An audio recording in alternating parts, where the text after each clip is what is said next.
is CGTN, China Global Television Network.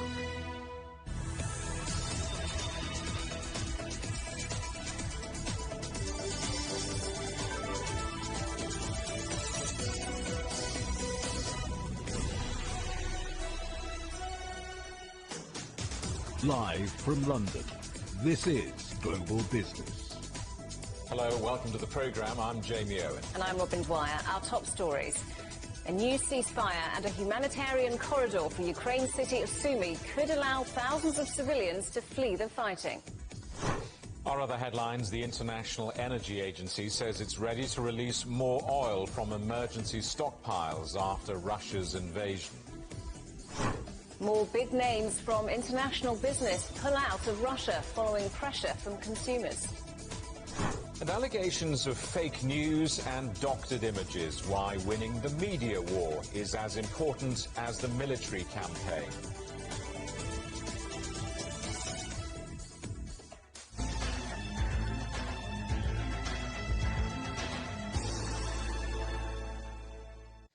Ukraine and Russia have agreed further safe corridors to allow the evacuation of civilians fleeing the conflict in the country. A 12-hour ceasefire began this morning in some of the areas worst affected by Russian shelling. The ceasefire covers the cities of Kyiv, Chernihiv, Sumy, Kharkiv and Mariupol and began at 9 a.m. local time. But the success of the operation will depend on the safety of the routes being guaranteed, something Ukraine says has not happened so far. On Tuesday, Ukraine says 2,500 refugees were moved from the city of Sumy. Among those arriving in Ukrainian-held Poltava were a number of international students. But other evacuations have been halted by shelling, while the humanitarian corridors proposed by Russia in the past week have been rejected by the Ukrainian government as they led directly into either Russia or Belarus. Well, let's talk now to our correspondent Michael Voss in western Ukraine. Michael, what's the latest you have on these new humanitarian corridors? Are they working? Well, in the south, they're not working. Mariupol, once again, the evacuation has not happened. Fourth time in a row that residents there have been told they could leave safely. Then shelling started, and it hasn't happened. We've just had a report that the president of Ukraine, Zelensky, has posted on Twitter video of a children's hospital in the center of Mariupol having been flattened by bombardment. We don't know the number of deaths yet. But this city, I think, once this is over, this conflict is over, will probably become known as the new Aleppo, which Russian Air Force obviously flattened in Syria. It's being called a total catastrophe there. The deputy mayor says everyone's living in basements, they're running out of water, food, electricity and medicines. So that ceasefire, that corridor has not worked again. Further up north, Sumy, more people coming out. They had thousands leave yesterday. As you say, the foreign students, Chinese and Indians, have most of them, as we know, have got to safety.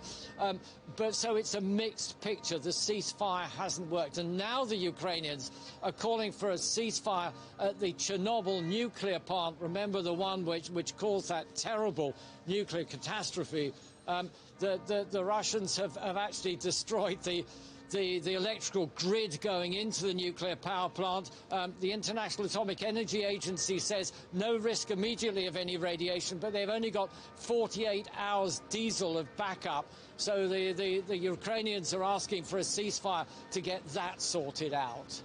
Michael, can you tell us any more about the hundreds and hundreds, if not thousands, of international students who've been trapped there? We know that there are Chinese, Indians, Africans who've been unable to get out before now. Any news on them? Well, my understanding is that the evacuation from Sumy yesterday involved more than 100 Chinese students and more than 500 Indian students and an assortment of smaller numbers of other nationalities, and that they did get safely out. And we believe certainly the Chinese managed to get here to Lviv by train and have now been put on coaches and they are heading to the Polish border. We don't know if they've actually arrived there yet. It can be very slow, a lot of backup as these thousands of refugees try to flee the country. But we do understand that at least the Indians and the Chinese did manage to get out of Sunia and out of harm's way. Michael, thank you for that. That's Michael Voss, our correspondent in Western Ukraine. Poland says the number of refugees fleeing across its border has now risen to 1.3 million. The country's border guard agency says over 100,000 people arrived on Tuesday alone. Let's talk now to our correspondent Ryan Thompson, who is near the Polish border. Ryan, what's the latest that you're hearing on the number of refugees fleeing Ukraine?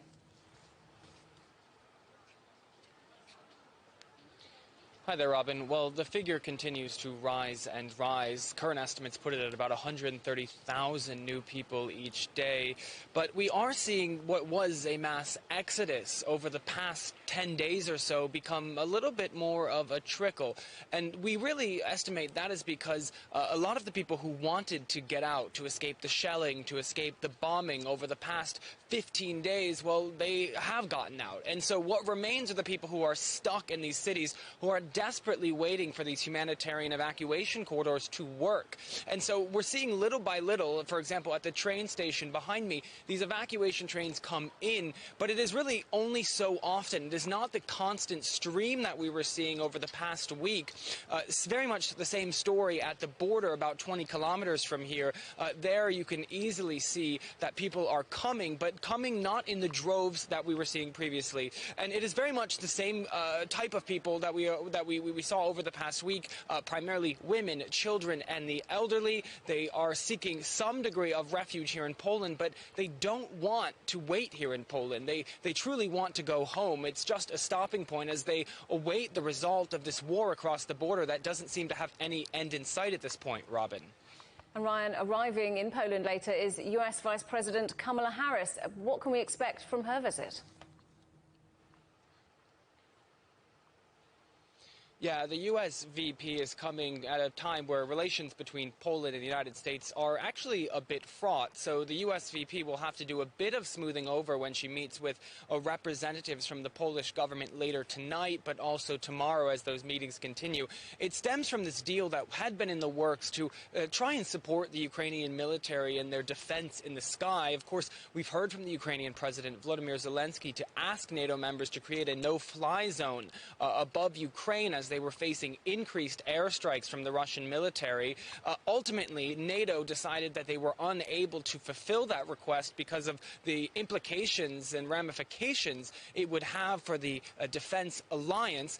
Poland, at the same time, though, was looking for an alternative way they could support support the Ukrainian military with their air alliance, and so they were looking to transfer a number of Soviet-era jets that would really aid the Ukrainian Air Force in protecting their sky. In return for that, the U.S. would backfill with a number of F-16s. Ultimately, though, the U.S. Pentagon announced just a few hours ago that they were unable to take part in this deal. They said it was not tenable because it put the NATO alliance at risk, it put the U.S. too much at risk, and it was just a no-go. They felt that they were, frankly, a little bit caught off guard by the deal because there hadn't been a back-channel dialogue had been going for leading up to this conversation. So as we see the U.S. Vice President Kamala Harris arriving in Warsaw in just a few hours, we expect her to have to do a little bit of smoothing over, but ultimately this trip has been on the books for a number of days now, and it is really to reinforce the U.S. support for Poland as one of the easternmost countries within the NATO alliance. Ryan Thompson, thanks very much. Well, many families are fleeing Ukraine to Romania, among them father and daughter Sergei and Anna Boyko and her baby.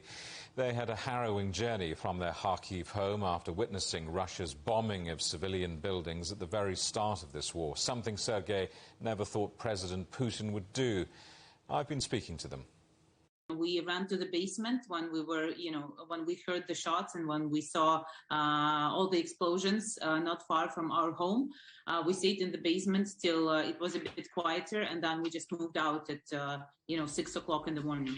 Sergei, what have you left behind? I mean, give me an idea of what on earth is going through your mind as you abandon this life of yours. The thing is that we didn't believe that it was war, really. We heard the explosions, and there were a lot of rumors, and we thought with my dear wife that Putin is going to liberate Donetsk and Lugansk, and that would be all. Anna, I want to ask you about leaving your husband behind. I mean, how on earth do you have that conversation? Tell me what you said to each other. So it was a very hard decision to say goodbye to my husband because he had to stay. But this is something that we needed to go through just to protect the kid. And my husband, he returns to Poltava region and then to Kharkiv. He will be volunteering and being part of the rescue mission.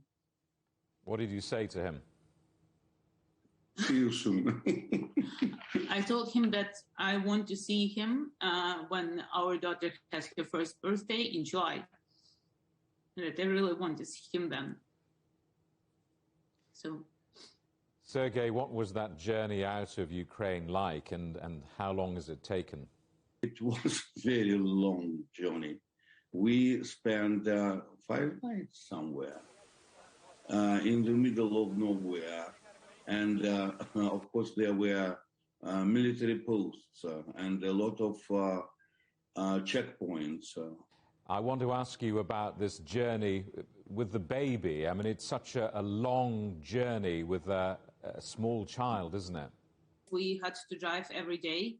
And we stayed, I stayed 8-9 hours at the border, and my parents stayed 18 hours the next day.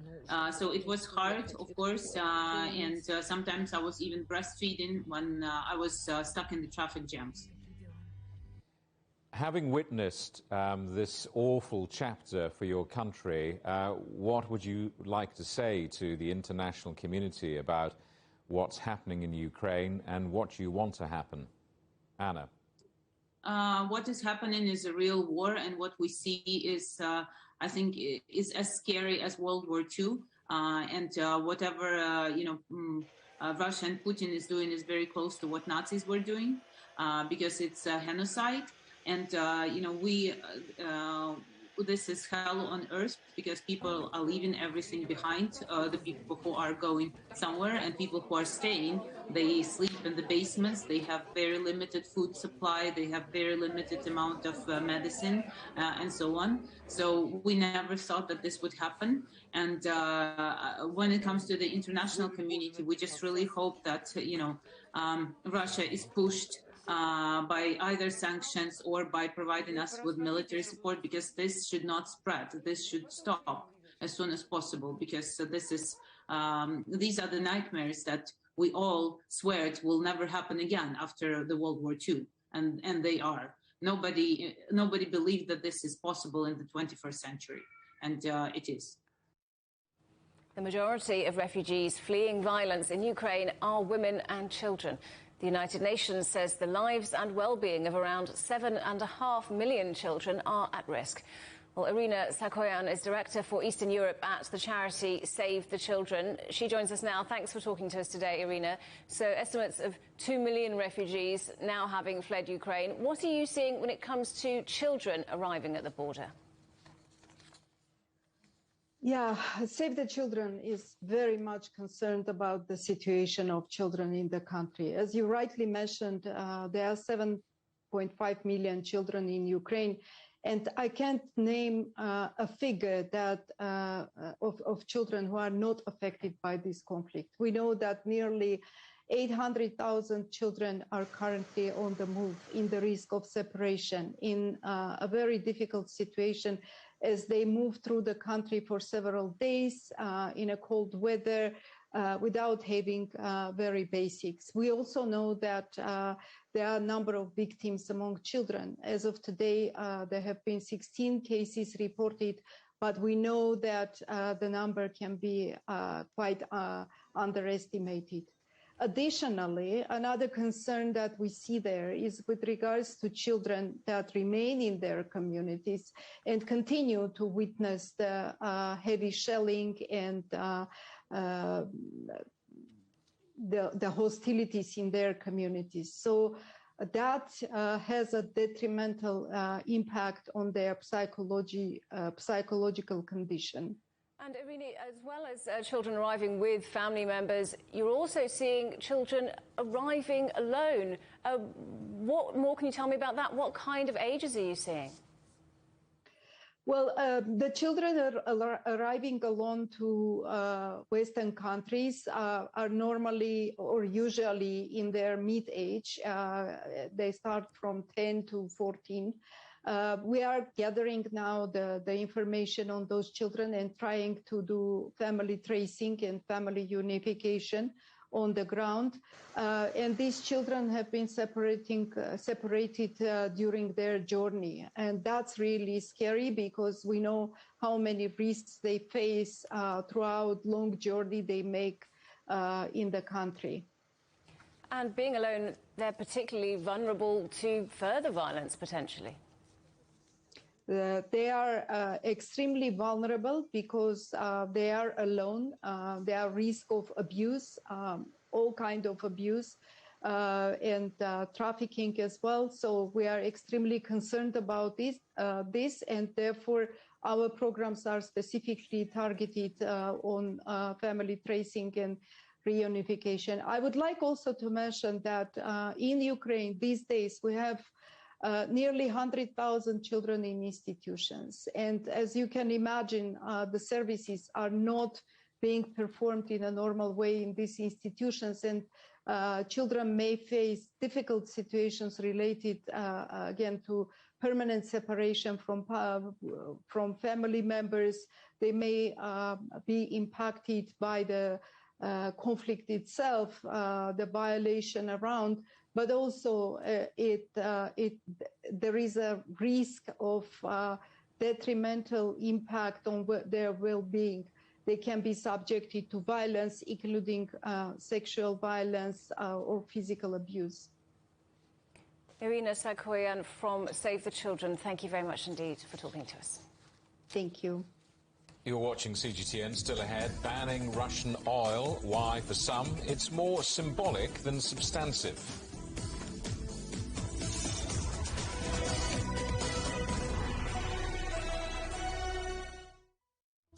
Search CGTN Europe wherever you get your podcasts to subscribe to The Agenda podcast. The Agenda with me, Stephen Cole, always gets to the heart of the story. Just subscribe today and listen now.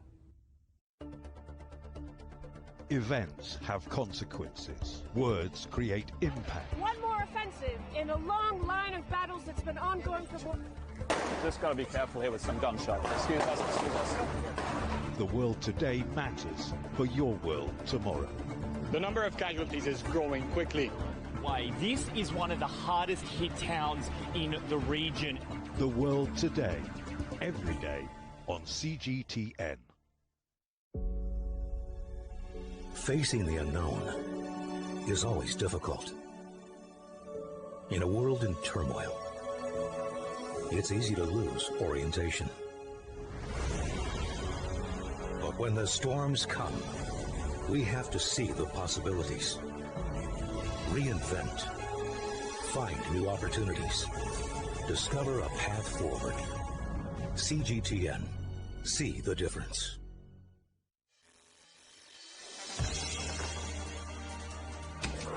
The world has changed under the pressure of the pandemic. For many of us, life is returning to some kind of normal.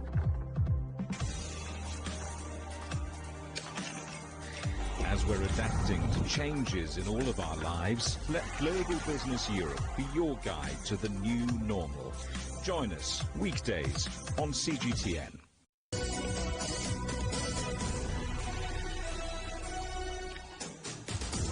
Welcome back to Global Business Europe. Just a reminder that CGTN is available to watch for free on all the major digital platforms, on Smart TV or online on Roku, Apple TV, Amazon Fire and Android TV, YouTube and Dailymotion, CGTN.com and the CGTN app, and in the UK on Freeview. The International Energy Agency is ready to release more oil from its emergency stockpiles after Russia's invasion of Ukraine. The move is aimed at easing soaring energy prices. Gas prices are expected to rise further following a US ban on Russian oil imports. The EU also plans to cut the amount of oil and gas it sources from Russia by 2/3 this year. Well, let's speak now to our correspondent Linda Kennedy in Brussels. Linda, how has the EU reacted to the United States ban on Russian oil imports?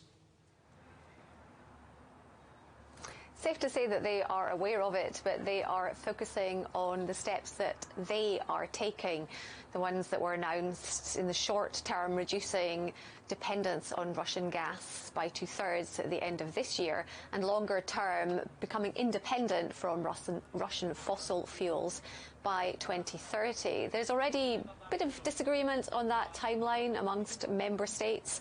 Some are saying that it should be by 2027. Others are saying it should be sooner than that. And we're hearing that it's likely to be a big topic of discussion at the summit, or the informal summit of EU government leaders, which is going to take place in Versailles tomorrow and the next day. The EU have looked more at financial sanctions, which they can do, and they've made more of those today, announcing that there's been 3 Belarusian banks that have been kicked off SWIFT, the financial messaging system, and there's also been a transaction freeze that has been placed on the Central Bank of Belarus, and that's because the EU thinks that Belarus is aiding and abetting the Russians in the Ukrainian conflict. Linda, the European Parliament is voting on a proposal to ban so-called golden passports. What more can you tell us about that? Well, it's something that they are getting very cross about. They want action to be taken, strong action, because it has been raised before. In 2014, lawmakers at the European Parliament raised this issue. And a golden passport is something which a rich resident of another nation can obtain by making certain investments in local economies, particularly in countries like Malta and Cyprus. And then, because of the borderless nature of the EU, they have EU citizenship. Now, in 2014, the lawmakers in the European Parliament raised this issue, but according to them, it was just a slap on the wrist that was administered at that point. Today, they are urging the bloc's legislative body, the European Commission, to actually take strong action to stamp out these golden passports so that rich Russians cannot get them. They want that action to be taken so that the passports can be stamped out by 2025. And Linda, just a quick final thought. We've spent lots of time hearing people reacting to the United States and the UK ban on the import of Russian oil. In Europe, it's going to be a much harder conversation, isn't it? I mean, it's going to be very difficult to achieve the kind of unity that perhaps might have been hoped for.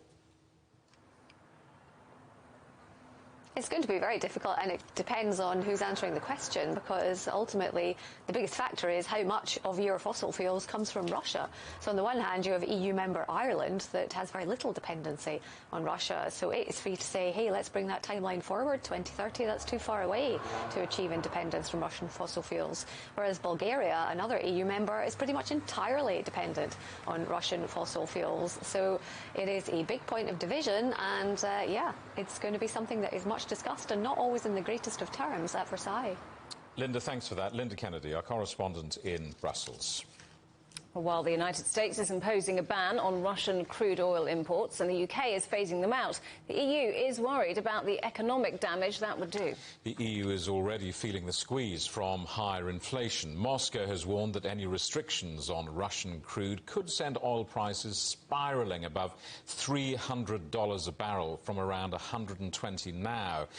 Well, our correspondent Juliet Mann is here to talk us through the numbers and the charts. Thanks, Jamie. Thanks, Robin. Well, 44% of all Russian exports revolve around oil. It accounts for about 1/6 of the Kremlin's tax revenue.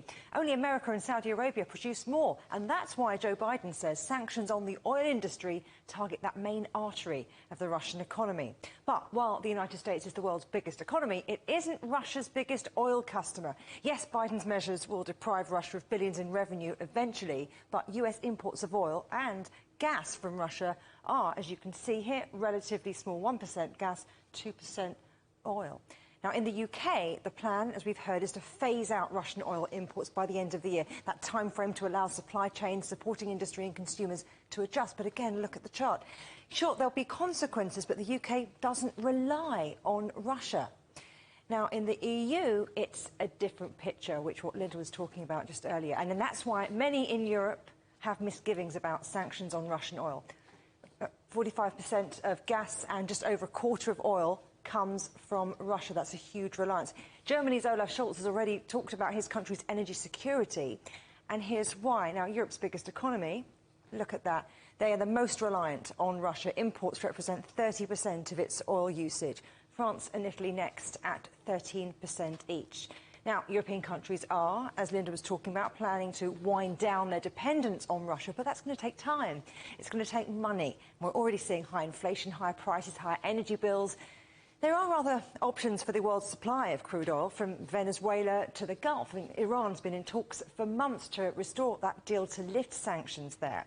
But the biggest challenge will be getting shipped liquefied natural gas, LNG, from alternative suppliers like Qatar and the United States. We're talking 500 tankers of gas that the EU is going to need to replace. And with most of the West doing that at the same time, take a wild guess, Jamie and Robin, at what that's going to mean for prices. Juliet, thank you very much.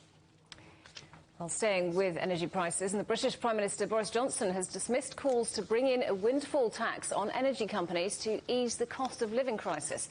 Let's talk now to our correspondent, Andrew Wilson. Andrew, let's begin with Britain phasing out Russian oil imports. Tell us more about what's been said.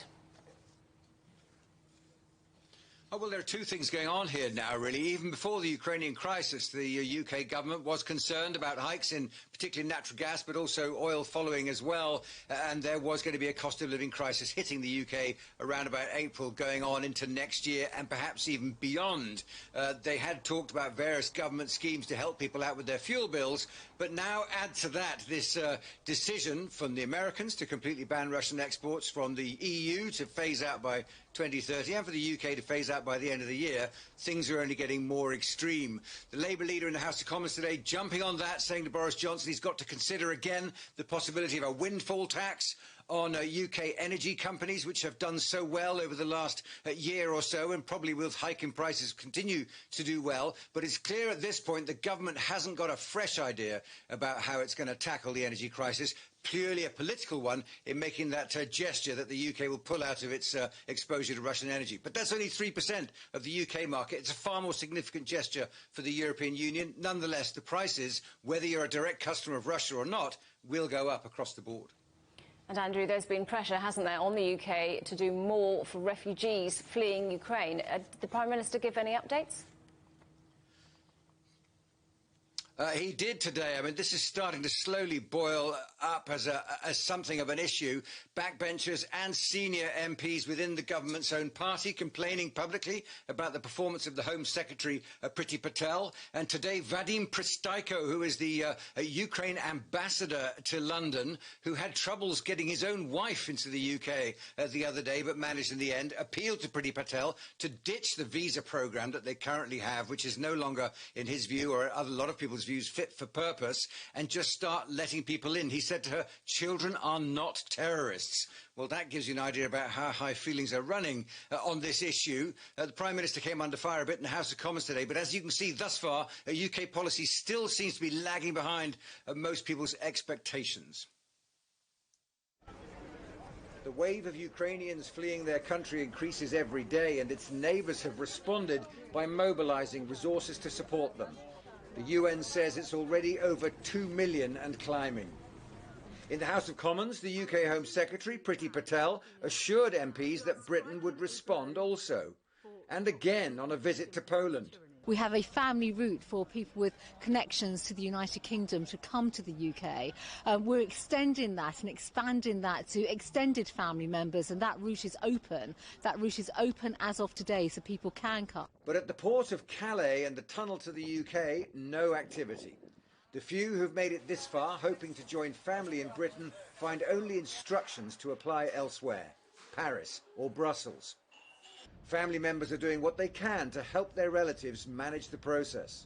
They said it's going to take 24 to 48 hours, and we've applied on Thursday last week. Today's Tuesday, and we haven't heard back from them. We're trying to call all the possible offices and departments and visa centers, and no one knows anything. I would just love the opportunity for Priti Patel to tell me to my face how much she's helping me and my mother-in-law, because it's pointless. It's just impossible. I don't have a route forwards. The problem seems to be that while other countries have just opened their borders, Britain still wants a formal visa process. As other countries take thousands, the pressure on the Prime Minister to explain the apparent chaos is growing. These numbers don't lie. They tell a devastating truth. Does the Prime Minister find it acceptable that his Home Secretary has overseen one of the slowest, most bureaucratic and incompetent refugee responses in the whole of Europe? Mr. Speaker, he lectures the Home Secretary. This is a government unlike any other. The Prime Minister, the Deputy Prime Minister, the Home Secretary are directly descended, Mr. Speaker, from refugees. And we understand how much refugees have to give to this country, and we understand how much this country has to gain from welcoming refugees. And we will be generous, and we are being generous, Mr. Speaker. The government has promised two routes: family members or a scheme for British homes to take in Ukrainians.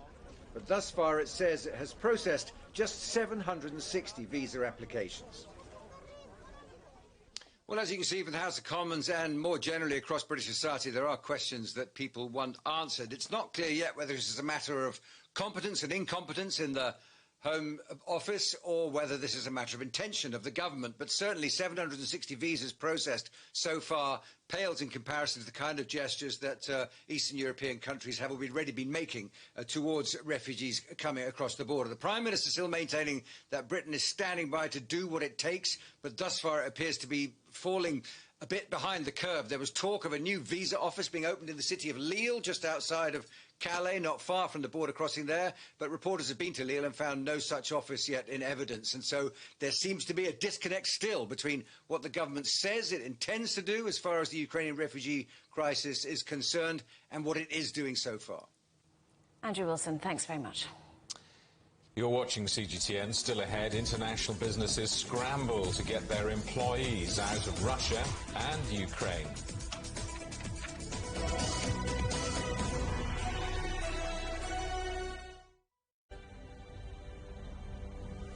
It is now important that all of us in Europe act very swiftly. Fines for the non-vaccinated will most likely be between $1,000 and $4,000. The new Omicron variant circulating in southern Africa.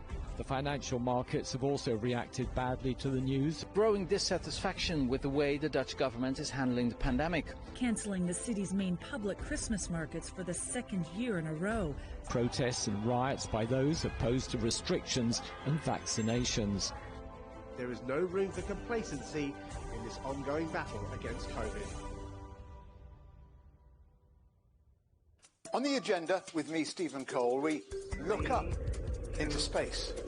We look down into data. We look at debt. We look at politics. We look at opioids, climate change. We look at all the issues that really matter around the world. But you matter too.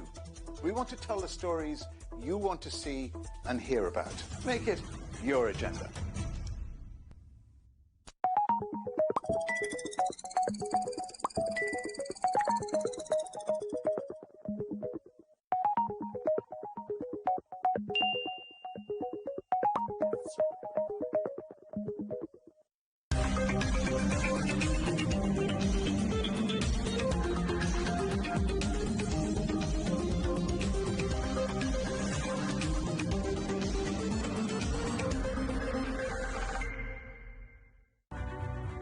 The agreement is signed.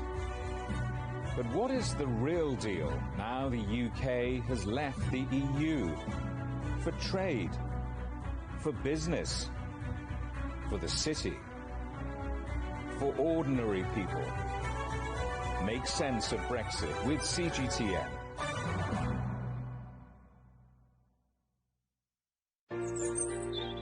Ever wondered what's the difference between a bear and a bull market? Where are the cash cows? And who are the lame ducks? And what exactly are black swans? Grey rhinos? and unicorn companies.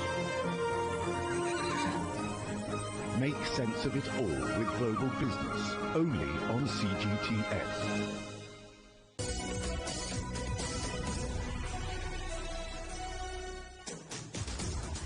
Welcome back to Global Business Europe with Jamie Owen and Robin Dwyer. Let's bring you some breaking news now. And Ukrainian officials say a children's hospital has been destroyed by Russian shelling in the city of Mariupol. The city council reports that several bombs were dropped on the site. Ukrainian President Zelensky says children are trapped under the wreckage. Well, as the West ratchets up the pressure on Russia, Western companies are under growing pressure to pull out of the country. Big US brands are shutting down their operations there, and the ones left behind are facing boycott threats. Let's talk now to our correspondent John Terrett at the New York Stock Exchange. John, who's in, who's out, and who's likely to leave next? Well, you know, Jamie and Robin, this cancel Russia thing is absolutely breathtaking. And I call it that because that's what they call it in Moscow, cancel Russia. So we've adopted the phrase over here as well because that's pretty much exactly what it is.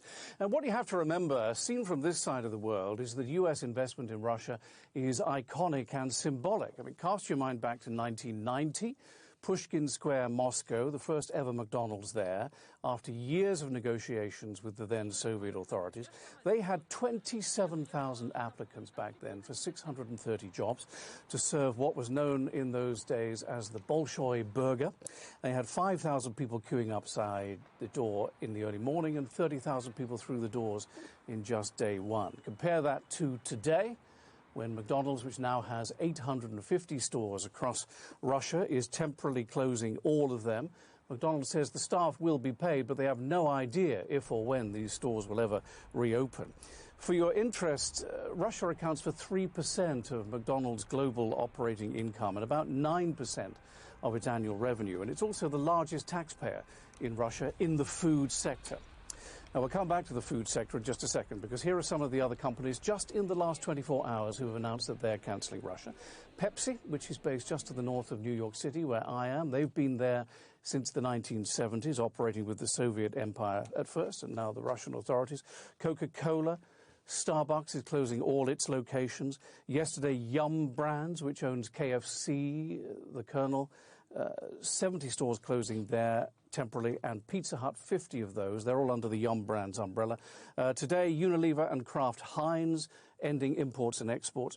And the thing about this is that restaurants and food will be an early warning sign to the Russian people because, as you know, they're not hearing about what's happening in Ukraine in the way that we are. They're getting their information, which is tailored to suit the sort of President Putin line. So when they see things like McDonald's and KFC and Pizza Hut closing, they will realize that something seriously is afoot. Of course, social media is driving all of this. The corporations want to be seen to be on the right side of history. And the list just goes on and on and on. Disney, Netflix, Ford, GM, Microsoft, Google, and some breaking news within the last hour, AWS, which is the very big and very important web services division of Amazon.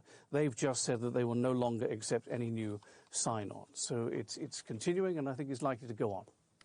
Also, John, President Biden has sparked a Bitcoin rally. Tell us about that.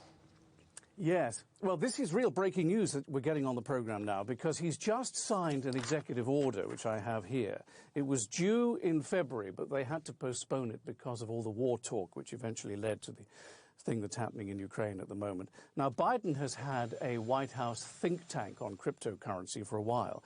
And what he's done in this executive order is to ask lots of relevant U.S. government agencies to go away, just go away, off you go, and have a think about what cryptocurrency means for the United States. So that would be things like the SEC, which is the leading regulator here, the IRS, the tax people, the Treasury, the FBI, the CIA, I assume. And Biden is seeking a comprehensive policy for the United States on cryptocurrency. Now, the executive order is called Ensuring Responsible Development of Digital Assets. And for me, this is the interesting bit, which I'm going to read you now. It says a U.S. CBDC, which is a central bank digital currency, may have the potential to support efficient and low-cost transactions, particularly for cross-border funds transfers and payments. In other words, they're thinking of starting a digital cryptocurrency all of their own. Now, this is problematic because it failed in Venezuela.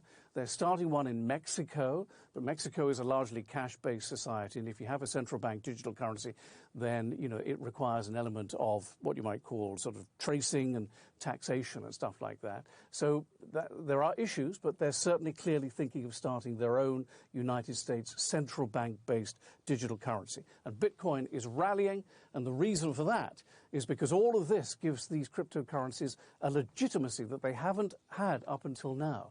Remember, this started as something that was kind of a bit wild, a bit out there, not at all in line with any of the authorities in the world. And here's the government of the United States taking them very seriously now. Now, it may backfire on investors in digital currency because it might lead to regulation. But for now, the sense of legitimacy is driving investors forward. Guys? John, thanks for that. John Terrett in New York. And let's stay in the United States because rising fuel prices are never popular with motorists. But some drivers in America are supporting the country's ban on Russian oil imports, even though they're paying for it at the pump. Our correspondent Owen Fairclough reports. The average price of US gasoline hit an all-time high on Tuesday, and that was before the US announced a ban on crude oil imports from Russia as punishment for its attack on Ukraine. The average price of a gallon is now $4.17, even higher at this Los Angeles gas station. And these sanctions are dividing some motorists. I would rather have high gas prices here than an authoritarian regime in the Ukraine. I think it's disgusting what's going on, but I don't see why gas prices should go up because of our involvement in the Ukraine. I just bought a Tesla, and that's my solution to the gas prices going up. Russian oil represents only 7% of US imports, but it's more than a quarter of the European Union's total. Some experts say a ban on Russian crude oil imports won't affect US gasoline supplies adversely, especially as the Biden administration is reportedly in discussions with Venezuela to buy more of its crude. So in many ways, this ban is more of a symbolic act. For once, US lawmakers are mostly united. There are Republicans and Democrats in Congress calling for this, and I expect the administration to continue its forceful leadership on imposing costs on Russia.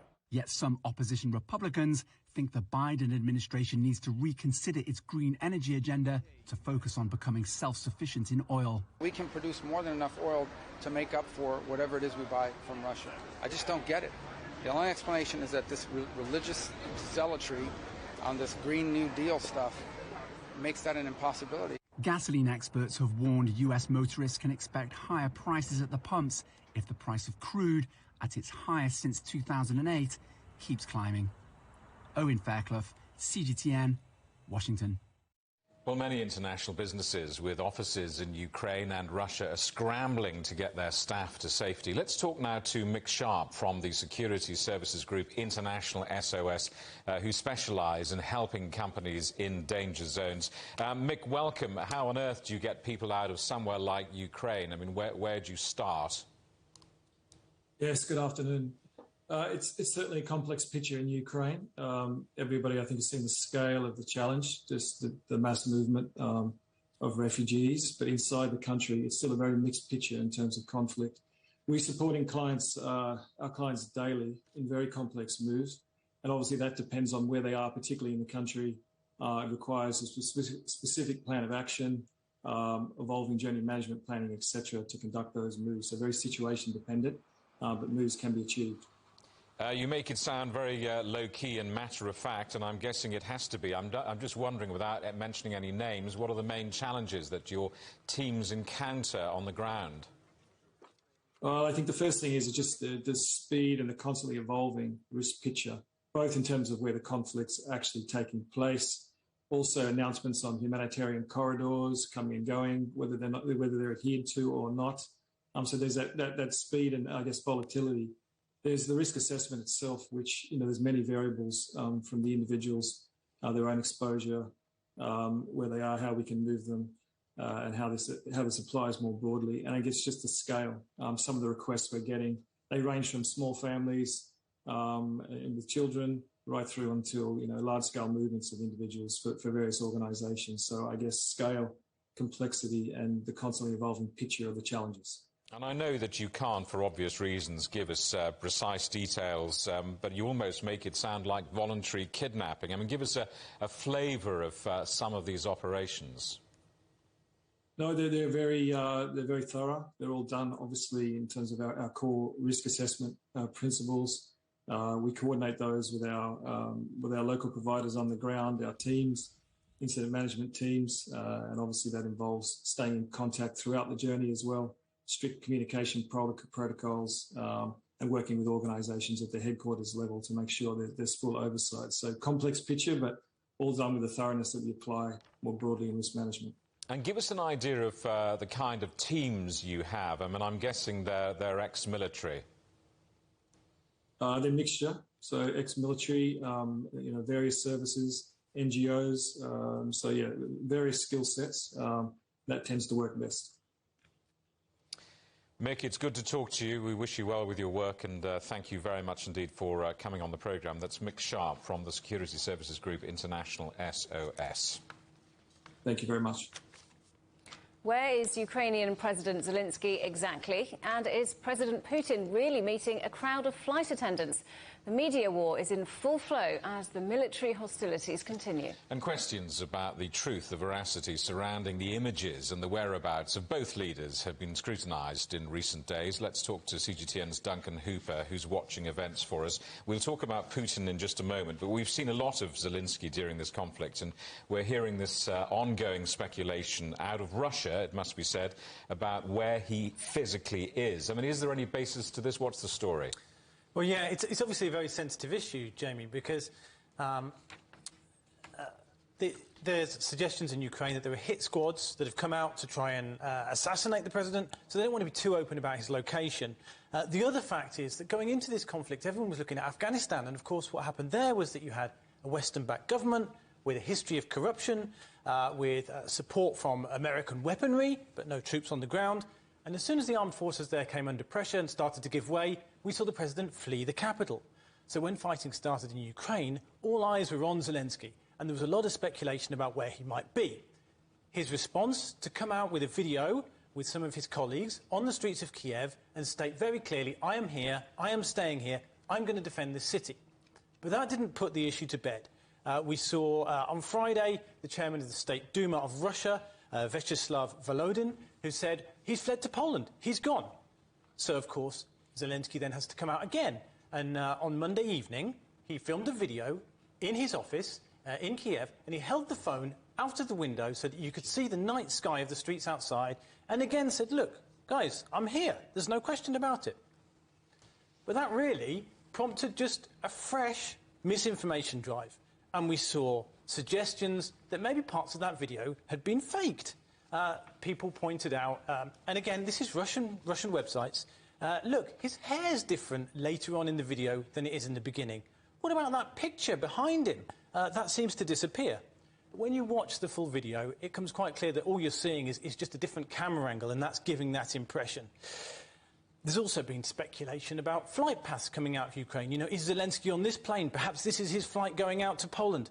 But really, the fact of the matter is that it's a lot easier to make up this speculation for conspiracy theorists to come up with these ideas than it is to debunk them. And that's why many countries have moved the focus from trying to counter this misinformation to simply blocking it at source.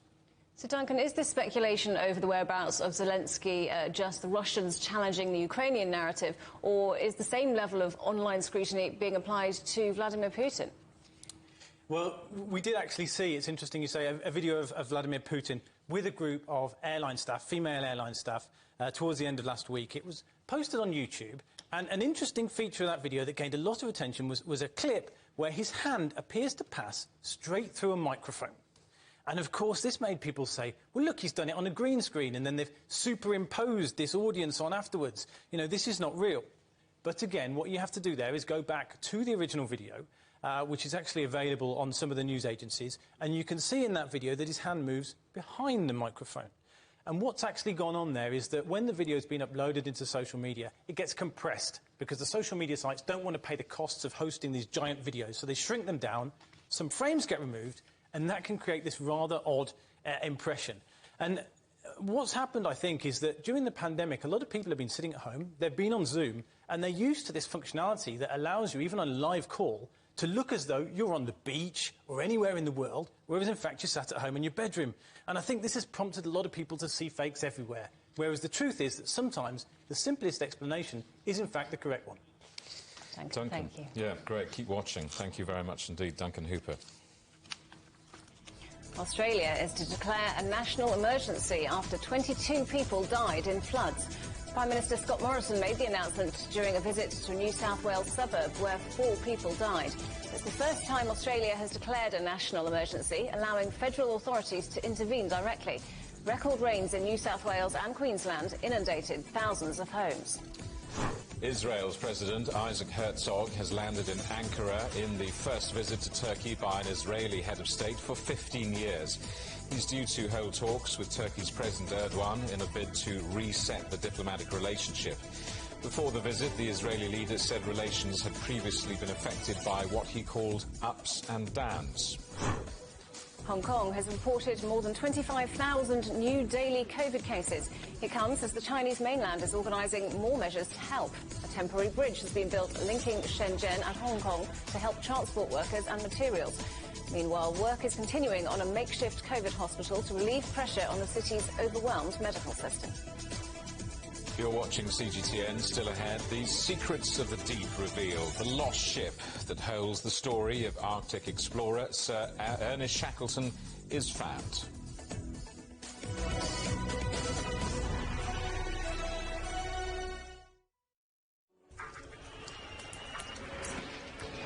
So this is it. I'm just about to be shot. Tents here, bottles are being thrown as they do so.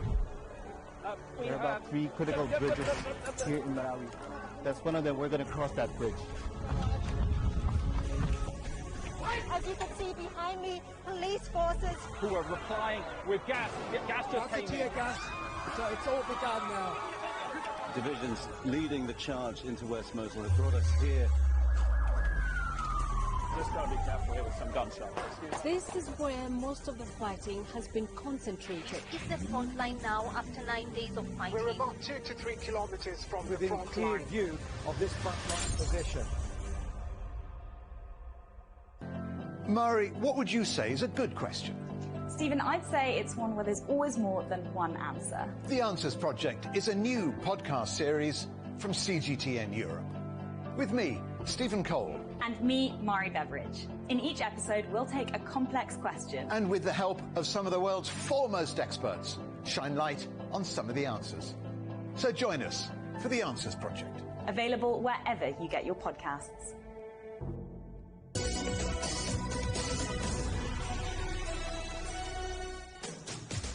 Welcome back to Global Business Europe.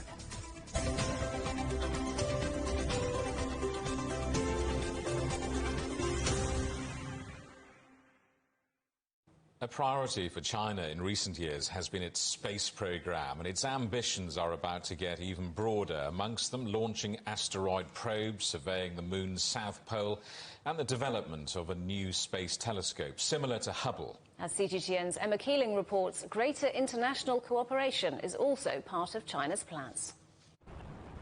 It's becoming a more familiar sight. Chinese rockets, astronauts and rovers are making more regular appearances on our screens. China was a late entrant to space, bursting onto the scene at the start of the 21st century as the third country to independently send humans into space. But it's the speed of the development of the Chinese space program that's adding interest and impetus to a new era of space exploration. China has a very ambitious space program. It's taken a very long and clear look at what it wants to do.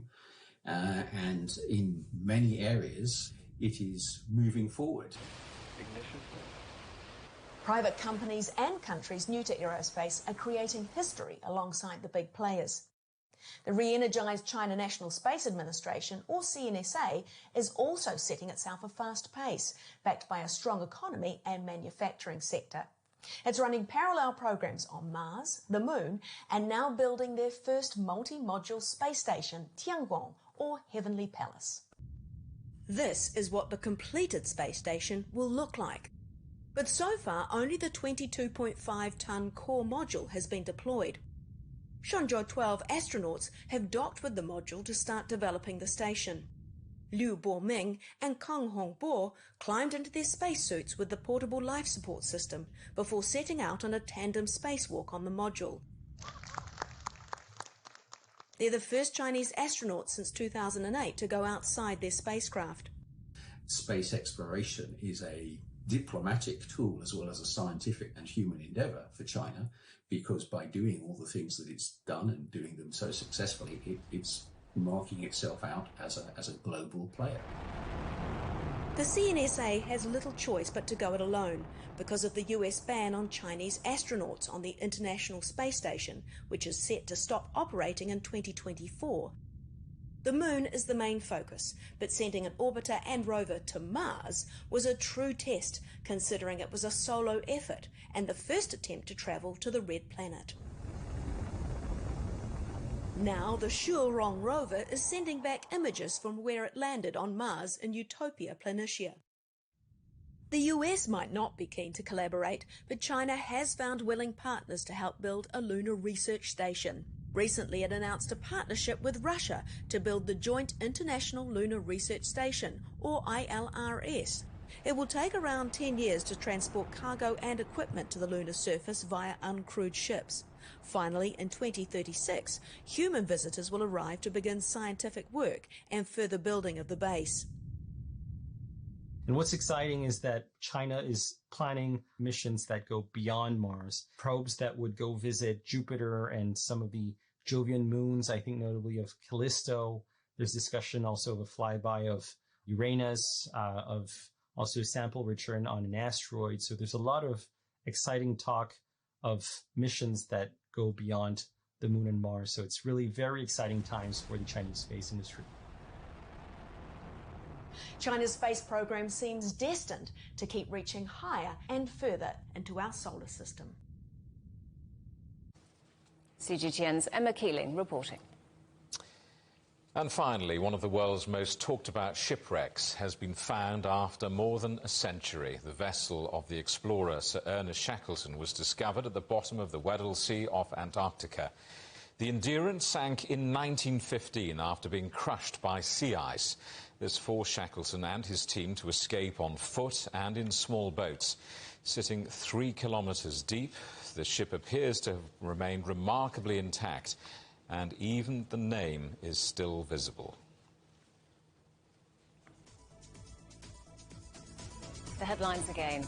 A children's hospital has been destroyed by Russian shelling in the Ukrainian city of Mariupol, according to local officials.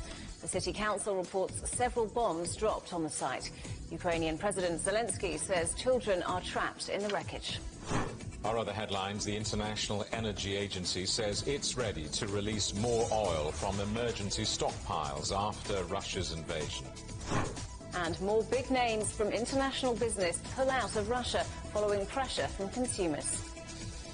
And that's all for Global Business Europe. Thank you for watching. More on all our stories at europe.cgtn.com, and do follow CGTN Europe on Twitter, Facebook and Instagram. We're on smart TV apps, Roku, Apple TV, Amazon Fire and Android TV, YouTube, Dailymotion, CGTN.com and the CGTN app, and in the UK on Preview. Coming up next on CGTN, it's Africa Live.